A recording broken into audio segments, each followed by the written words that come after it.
Assalamualaikum warahmatullahi wabarakatuh. Alhamdulillahirabbil alamin wa bihi nasta'in wa ala umurid dunya waddin. Wassalatu wassalamu ala asyrofil anbiya'i wal mursalin wa ala alihi wa sahbihi ajma'in. Amma ba'd. Ya, langsung saja di sini saya akan menjelaskan membahas materi tentang Amsalul Quran, Amsal Al-Quran, mata kuliah Ulumul Quran. Apa itu Amsalul Quran? Amsalul Quran yaitu misal atau juga masal. Mufradnya itu kan masal dan amsal itu bentuk jamaknya itu. Jadi perumpamaan-perumpamaan atau juga contoh lah. Itu dalam konteks bahasa, dalam secara bahasa itu perumpamaan-perumpamaan, penyerupaan atau juga misal contoh gitu.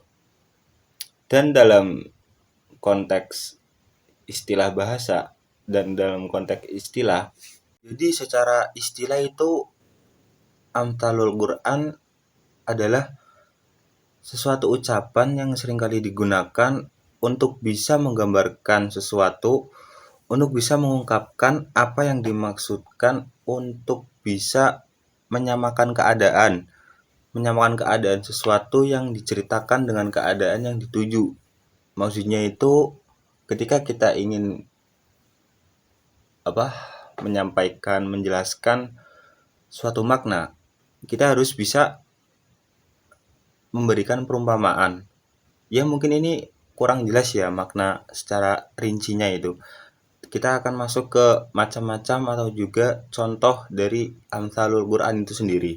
Ya, yang pertama kita masuk ke macam-macam Amsalul Quran. Yang pertama ada Amsalul Musorohah. Amsal Musorohah atau juga musorohah itu sendiri memiliki arti makna jelas atau juga tegas. Amsal musorohah ini adalah perumpamaan yang digunakan, perumpamaan yang ada di dalamnya ada lafaz masal atau juga misal atau juga bisa menunjuk kepada tasbih yang di dalamnya itu ada lafaz yang menunjuk kepada tasbih. Contoh lebih jelasnya itu ada pada surat Al-Baqarah ayat 17 sampai 20 yang berbunyi A'udzubillahi minasyaitonirrajim. Bismillahirrahmanirrahim. Mathaluhum kamathalil ladzi istawqada nara falamma adaa'at ma haulahu dhahaballahu binurihim wa tarakahum fi dhulumatil la yubsirun summun bukmun umyun fahum la yarji'un aw kasayyibin minas samaa'i fihi dhulumatun wa ra'dun wa barq yaj'aluna asabi'ahum fi adhanihim minas sawa'iqi hadaral maut wallahu muhitun bil kafirin yakadul barqu yakhtafu absarahum kullama adaa lahum mashaw fihi wa idza adlama 'alaihim qamu walau syaa Allahu la dhahaba bi sam'ihim wa absarihim innallaha 'ala kulli syai'in qadir. Dalam ayat tersebut Allah itu menjelaskan tentang orang-orang munafik. Dalam ayat ini Allah menjelaskan atau juga Allah membuat dua perumpamaan untuk orang-orang munafik, yaitu matsalul Quran atau juga perumpamaan yang berkenaan dengan api. Allah menyebut orang munafik itu seperti orang yang sedang menyalakan api dan yang berkenaan dengan air, atau juga Allah merumpamakan orang-orang munafik itu dalam keadaan hujan lebat penuh dengan petir gelap gulita gitu. Lah maksudnya itu di sini. Jadi ayat-ayat tersebut ada itu. Potongan ayat itu menjelaskan maksudnya itu bahwa orang-orang munafik di sini tuh mengakunya Islam, tapi mereka di belakang melakukan perbuatan yang dilarang oleh Islam. Jadi perbuatan yang di luar koridor atau juga perbuatan yang dilarang oleh Islam tertutup oleh lisan mereka atau juga mulut mereka yang mengaku atau juga menyebut bahwa mereka itu Islam. Jadi perbuatan ini yang dilakukan oleh orang-orang munafik ini akan dibalas sama Allah di akhirat nanti. Dan itu sudah tertulis dalam surat dalam Al-Qur'an bahwa orang-orang munafik itu ketika di akhirat nanti mereka tetap mendapatkan sinar gitu. Contohnya itu maksudnya mereka ketika di akhirat nanti dibalas sama Allah dengan api gitu. Contohnya itu seperti dalam ruangan kosong nih. Dalam ruangan kosong itu Allah menyalakan api, kan sinarnya itu kan pasti terang gitu kan. Tapi dalam sekejap Allah itu mematikan gitu loh. Enggak selamanya mereka mendapatkan keterangan sinar sinar apa untuk bisa menerangi alam kubur mereka gitu. Ya seperti di sekolah nyalain matiin gitulah, ajib-ajib gitu.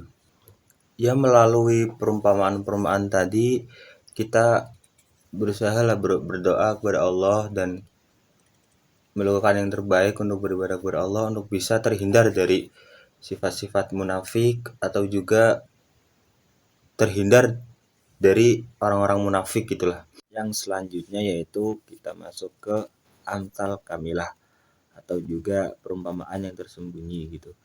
Kamilah itu tersembunyi. Ini berbeda dengan amsal musyorahah tadi. Kalau amsal musyorahah itu masalahnya itu perumpamannya itu dijelaskan dengan secara tegas dan jelas. Kalau ini beda, amsal kamilah itu tersembunyi. Perumpamannya itu maksudnya pemisalannya itu tidak dijelaskan, tetapi menunjukkan makna-makna yang indah dan menarik, mempunyai daya tarik sendiri gitu dan pengaruh bila dipindahkan dengan yang serupa dengannya gitu. Maksudnya itu ada dalam contoh firman Allah dalam Quran surat artinya yaitu dan janganlah kamu mengeraskan suaramu dalam salatmu dan janganlah pula merendahkannya dan carilah jalan tengah di antara kedua itu.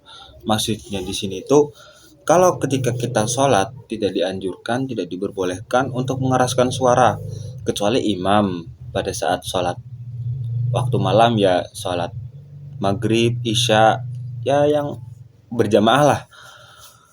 Maksudnya itu ketika sholat sendiri, ketika waktu duhur, asar itu tidak diperbolehkan mengeraskan suara karena ya mungkin tetangga akan merasa aneh dan juga terganggu.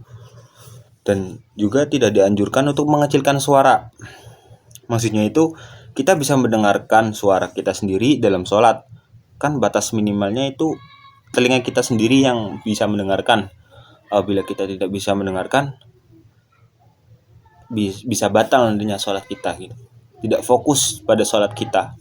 Selanjutnya kita masuk pada faidah-faidah atau juga manfaat dari amsal Quran ini. Dari semua penjelasan di atas tadi, pertama itu ada faidah memperjelas pengertian dari yang abstrak, memperjelas pengertian yang abstrak. Maksudnya itu menggambarkan bentuk yang konkret akan mudah ditangkap oleh indera dan cenderung kepada akal manusia untuk memahami ajaran Quran seperti yang tergambarkan dalam surat Al-Baqarah, menggambarkan hilangnya pahala sedekah seseorang yang diserupakan dengan hilangnya debu di atas batu karena tersiram air hujan deras. Maksudnya itu orang yang sedekah tetapi setelah itu muncul sifat-sifat buruk, muncul perasaan-perasaan ingin disanjung-sanjung, maksudnya itu memunculkan sifat-sifat yang tercela gitulah.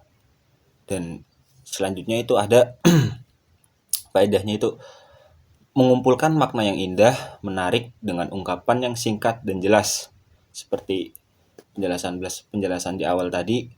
Dan selanjutnya itu untuk memuji sesuatu yang contohkan. Dan yang terakhir ada menghindarkan dari sifat-sifat tercela. Banyak tadi penjelasan di belakang, di atas sudah dijelaskan ya. Ya mungkin itu saja yang bisa saya jelaskan, sedikit apa yang bisa saya sampaikan dari penjelasan-penjelasan Amsal Quran. Ya semoga ini bisa menambah wawasan bagi saya sendiri dan bagi teman-teman yang menonton. Dan mohon maaf apabila ada kata-kata yang kurang berkenan, kata-kata yang salah. Bila ada kesalahan, mohon dibicarakan baik-baik. Jangan malah mencari yang lebih baik. Kurang lebihnya mohon maaf dan terima kasih. Assalamualaikum warahmatullahi wabarakatuh. Alhamdulillah.